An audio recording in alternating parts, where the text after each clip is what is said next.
سوال ہے، خدا کہاں ہے؟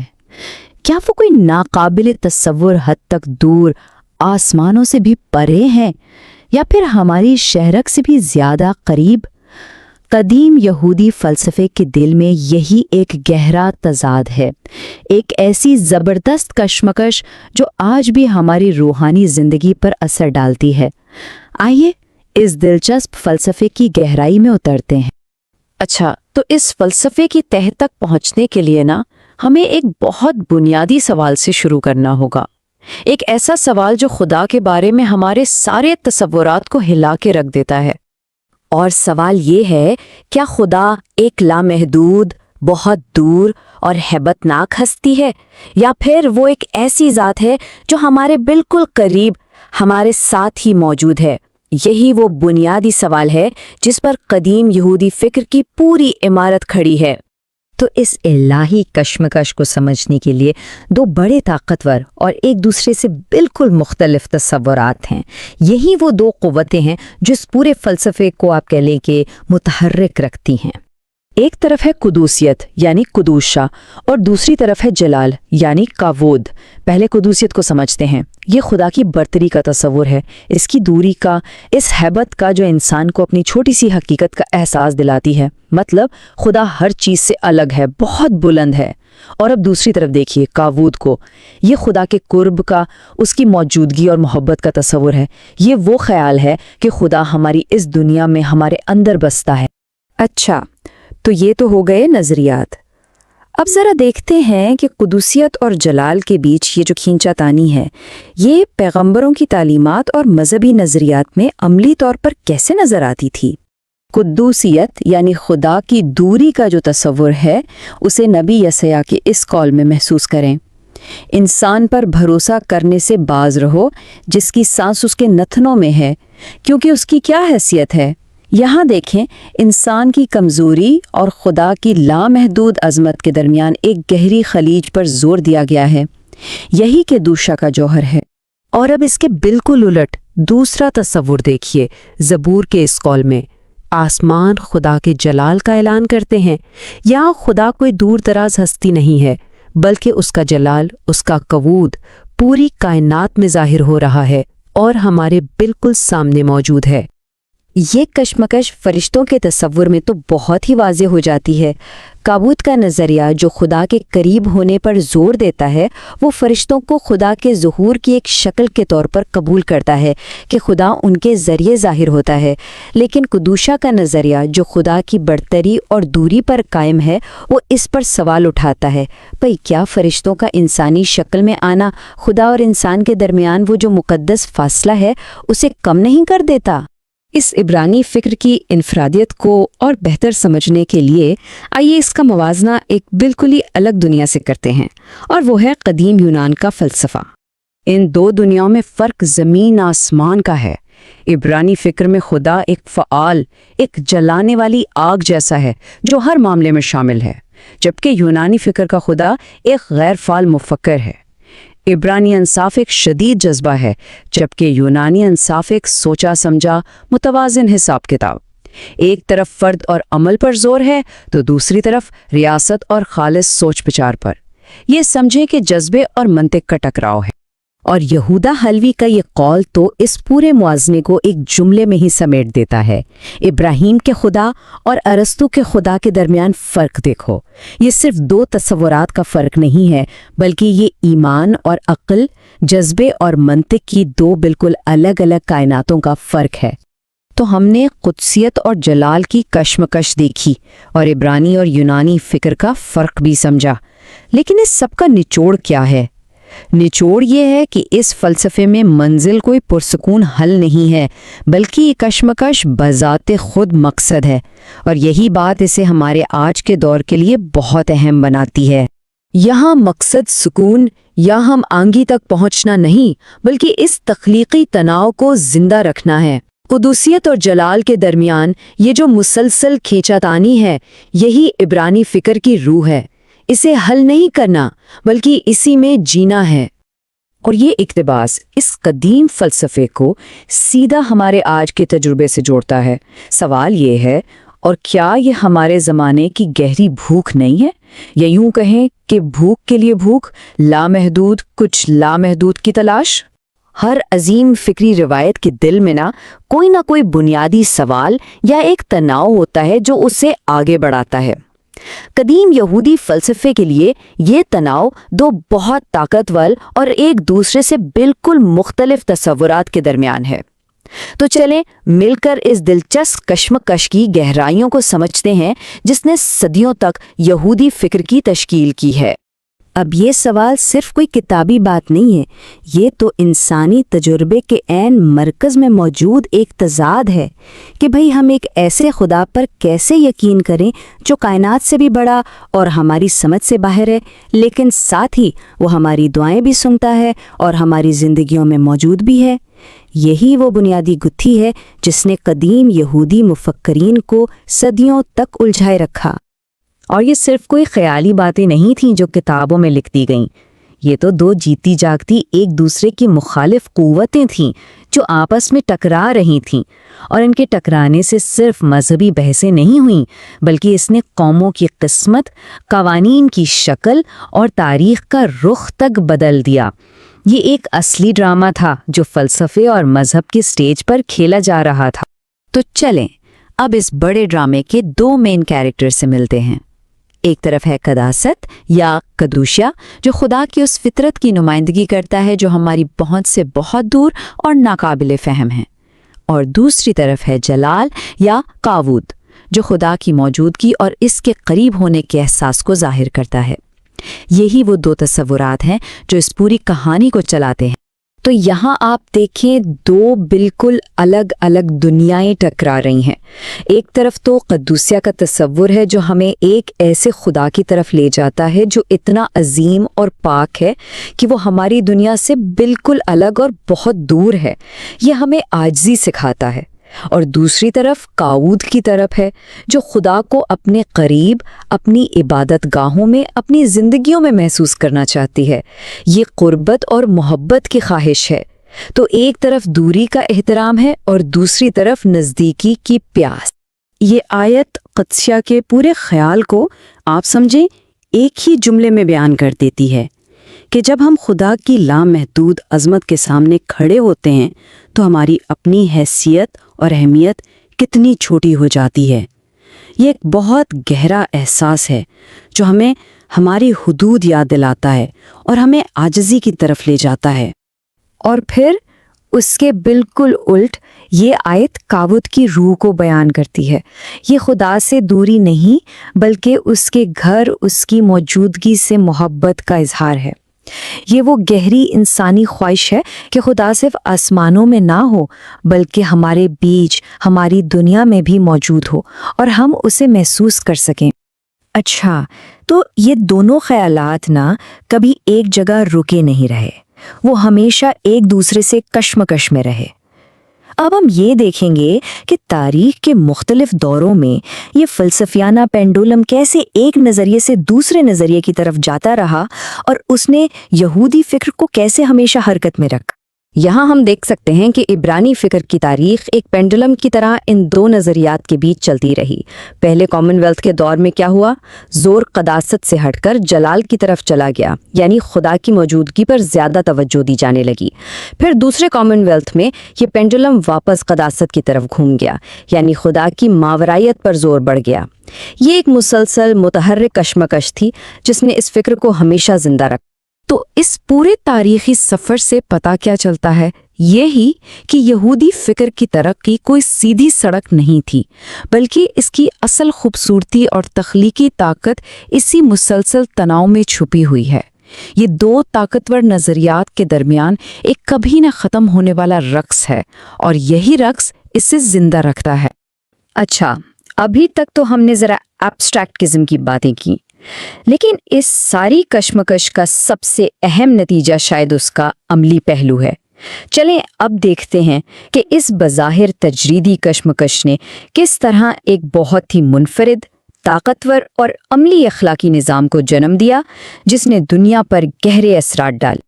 اور اس انوکھے اخلاقی نظام کو سمجھنا ہے تو سب سے اچھا طریقہ یہ ہے کہ اس کا موازنہ قدیم یونانی فلسفے سے کیا جائے۔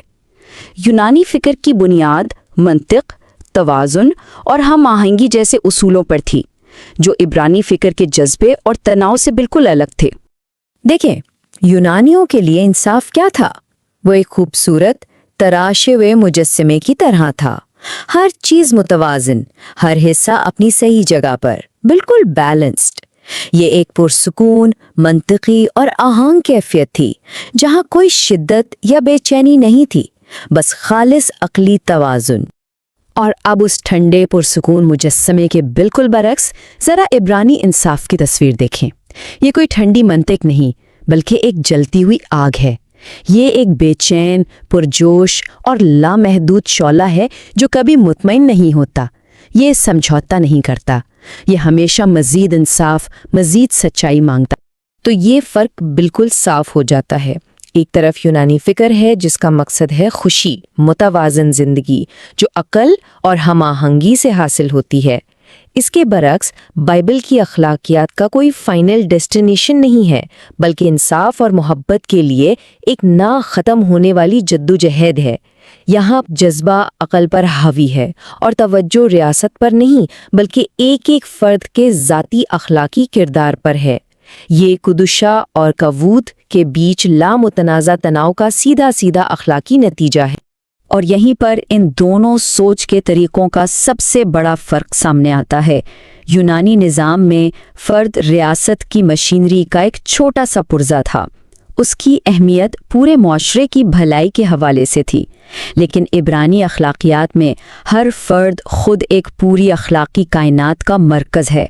ہر شخص کو صحیح اور غلط چننے اور اپنے فیصلوں سے دنیا کو بہتر یا بدتر بنانے کی زبردست طاقت اور ذمہ داری دی گئی ہے۔ تو اب بات کہاں آ کر رکتی ہے؟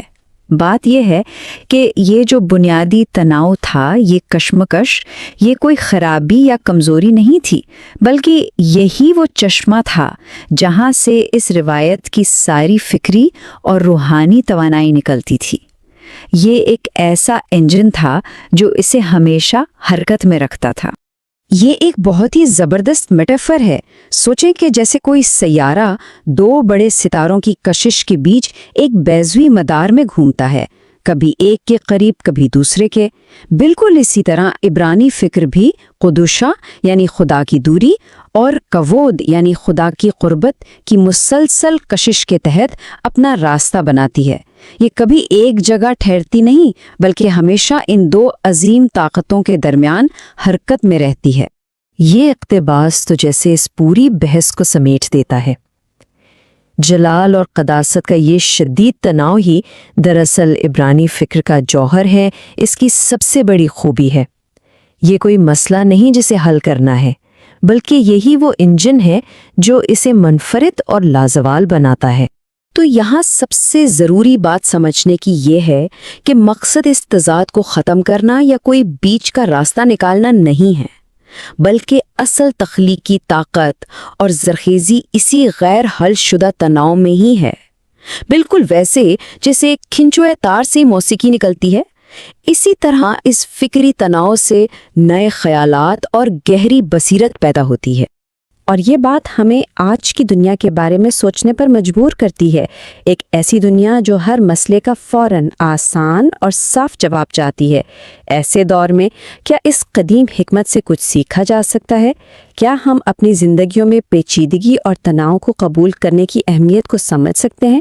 شاید حقیقی ترقی آسان جوابوں میں نہیں، بلکہ گہرے اور نتیجہ خیز تضادات کو اپنانے میں ہے۔ دیکھیے، اصل سوال یہی ہے، کیا خدا ایک بہت اونچے قلعے میں رہنے والے بادشاہ جیسا ہے جس تک پہنچنا ناممکن ہے، یا پھر وہ ایک ایسا رہنما ہے جو اپنے لوگوں کے ساتھ ان کے درمیان چلتا پھرتا ہے؟ یہ صرف کوئی فلسفیانہ بحث نہیں ہے، بلکہ اس سے یہ طے ہوتا ہے کہ اس کائنات میں ہمارا مقام کیا ہے۔ سب سے پہلے ہے جلال کا تصور، جسے کابود بھی کہتے ہیں۔ یہ نظریہ خدا کو ایک ایسی طاقت کے طور پر دیکھتا ہے جو ہماری دنیا میں ہمارے آس پاس موجود ہے اور ہر چیز پر اثر انداز ہو رہی ہے۔ یعنی جب آسمان گرجتا ہے یا تاریخ کا رخ بدلتا ہے تو یہ سمجھا جاتا تھا کہ یہ اسی جلال کا اظہار ہے۔ یہ خدا کے قریب ہونے کا ایک بہت گہرا ٹھوس احساس ہے۔ اور پھر اس کے بالکل الٹ ایک اور تصور ہے، قدوسیت یا قدوشہ۔ یہ نظریہ کہتا ہے کہ خدا اس کائنات کی ہر چیز سے اتنا الگ، اتنا پاک اور اتنا بلند ہے کہ انسانی عقل اسے سمجھ ہی نہیں سکتی۔ یا خدا قریب نہیں بلکہ بہت بہت دور، ہر تعریف سے ماورا ہے۔ اور یہاں یہ فرق بالکل صاف نظر آ جاتا ہے۔ ایک طرف ہے دوری اور ماورائیت اور دوسری طرف ہے قربت اور موجودگی۔ یہی وہ دو مخالف تصورات تھے جنہوں نے قدیم سوچ پر ایک مستقل تناؤ پیدا کیے رکھا۔ لیکن سوال یہ ہے کہ اس فلسفیانہ تبدیلی کے تاریخی نتائج کیا ہوئے؟ خاص طور پر بابل کی جلاوطنی کے بعد سوچ میں ایک بہت بڑی تبدیلی آئی جسے ہم ایک طرح کا عظیم انخلا کہہ سکتے ہیں۔ یہ مثال بہت اہم ہے۔ خدا کا تصور ایک قریبی رہنما سے بدل کر ایک دور دراز حاکم جیسا ہو گیا۔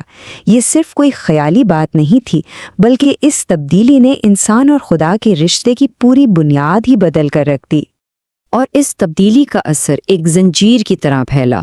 جب خدا بہت دور محسوس ہونے لگا تو اس سے براہ راست رابطے کا ذریعہ یعنی نبوت کا تصور کمزور پڑ گیا۔ اس سے ایک بہت بڑا خلا پیدا ہو گیا اور پھر اسی خلا کو بھرنے کے لیے نئے خیالات نے جنم لیا۔ اس خلا کو پر کرنے کے لیے فرشتے، حکمت اور شیطان جیسے تصورات سامنے آئے۔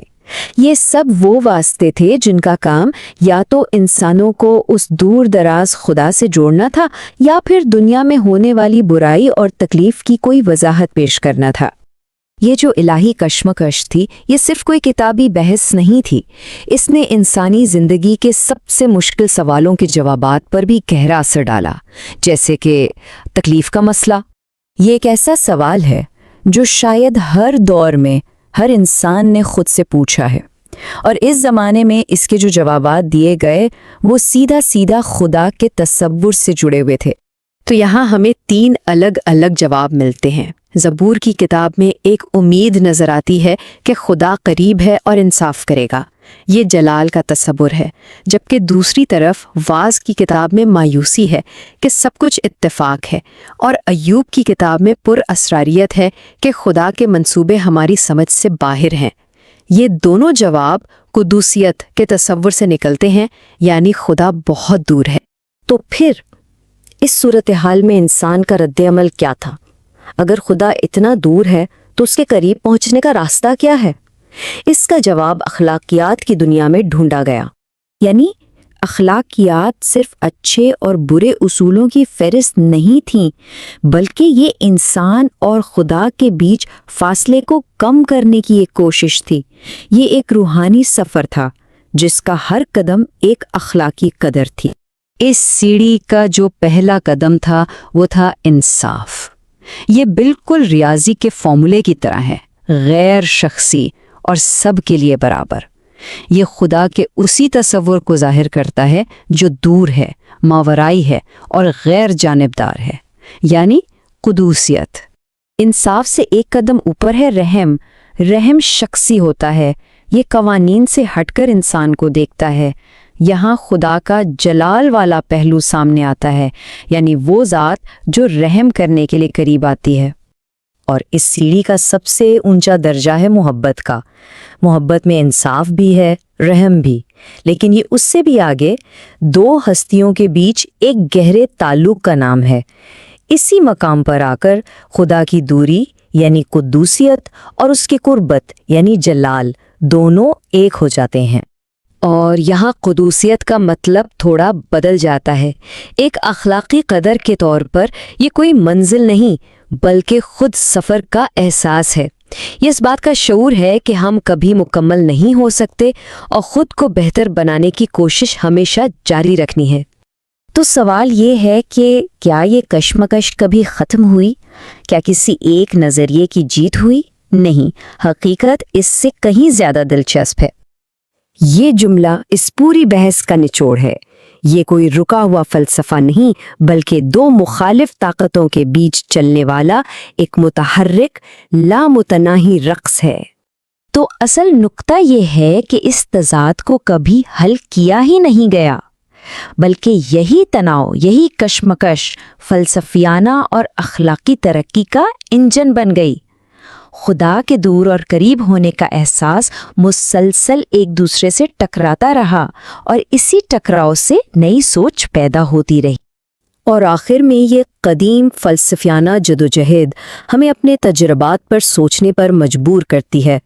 ہماری زندگی میں وہ کون سے لمحے ہیں جب یہ کائنات ایک عظیم دور کا راز لگتی ہے، اور وہ کون سے لمحے ہیں جب کوئی الہی موجودگی بالکل قریب محسوس ہوتی ہے؟